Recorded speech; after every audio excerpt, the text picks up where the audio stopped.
Olá, alunos do oitavo ano, vamos agora analisar a segunda parte da atividade 39. Aqui vamos estudar algumas das regras de concordância verbal. Lembre-se que a concordância é o ramo da língua que estabelece as regras de concordância entre o verbo e o sujeito. A regra básica é muito simples, ela diz que o verbo sempre concorda com o sujeito. Mas e quando o sujeito é composto? Ele vai ter mais um núcleo. Então, o verbo ficará no singular ou no plural. Quando o sujeito vem antes, vem depois do verbo. Então, nesta atividade, nós vamos exercitar algumas dessas regras que normatizam esses casos especiais, ok? Vamos lá, então. Na nossa atividade, nós tínhamos o seguinte enunciado: relacione a regra de concordância verbal com o seu exemplo correspondente. Na primeira questão, Campinas é um rico município paulista. Campinas é o nome de uma cidade, portanto, nome próprio. Como só existe, porém ela só existe no plural. Por que então o verbo está no singular? A regra diz que com o sujeito constituído de nomes próprios que só tem plural, se o nome não for precedido de artigo, o verbo fica no singular. Quer dizer, a cidade não é Campina, é Campinas. E não é as Campinas. Não tem artigo.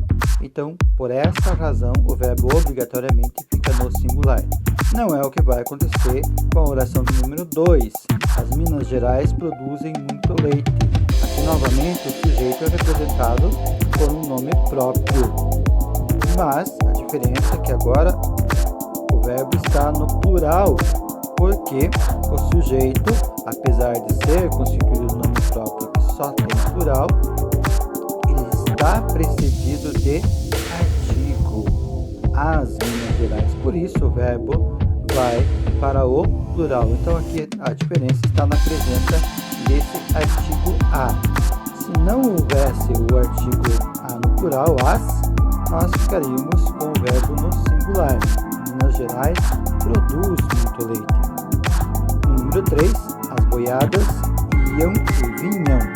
A resposta parece óbvia. As boiadas plural, iam e vinham, os dois verbos no plural. Mas há mais uma razão que justifica esta concordância. O núcleo do sujeito é formado por um substantivo coletivo. Coletivo, sim. Boiada é coletivo de boi. Ok? Então, com o sujeito representado por um coletivo, o verbo concorda com ele. Como o coletivo está no plural, boiadas, o verbo vai também para o plural. Na questão número 4, chegaram o rei e o príncipe para a cerimônia. Nesta oração, temos algo bastante em comum, que é o fato de ela começar pelo verbo e não pelo sujeito. E o sujeito composto, com dois núcleos, rei e príncipe, foi posto depois do verbo. É o que nós chamamos de sujeito pós-posto, aquele que é posto depois do verbo. Por isso, o verbo passa para o plural. Então, com o sujeito composto, mais um núcleo, pós-posto, quer dizer depois do verbo, o verbo vai para o plural, não esqueça. Número 5, os Estados Unidos estão importando soja do Brasil. Mais uma vez, o sujeito é formado por um nome próprio que não tem singular. E antes dele, temos um artigo no plural. Então, lembre-se, com o sujeito constituído de nomes próprios que só tem plural, se o nome for precedido de artigo no plural, o verbo também vai para o plural. Questão número 6. Saíram correndo o pai e o filho. Há duas coisas importantes que você precisa prestar atenção nesta frase. A primeira delas é que ela começa agora com uma locução verbal. Lembre-se, locução verbal é o uso de dois verbos para indicar uma ação, saíram e correndo. A segunda é que o sujeito, além de composto, está no final da frase e não no começo, como é de costume. Então, novamente, nós temos a aplicação dessa regra.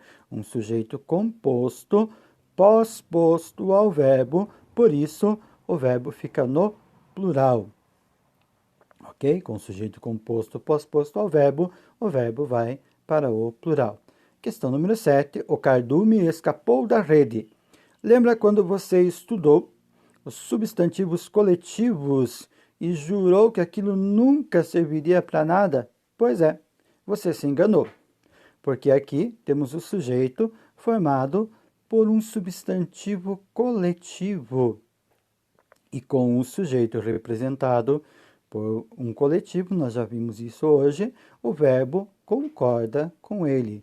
Lembre-se que cardume é coletivo de peixes. Ok, pessoal? Muito obrigado. Até a próxima.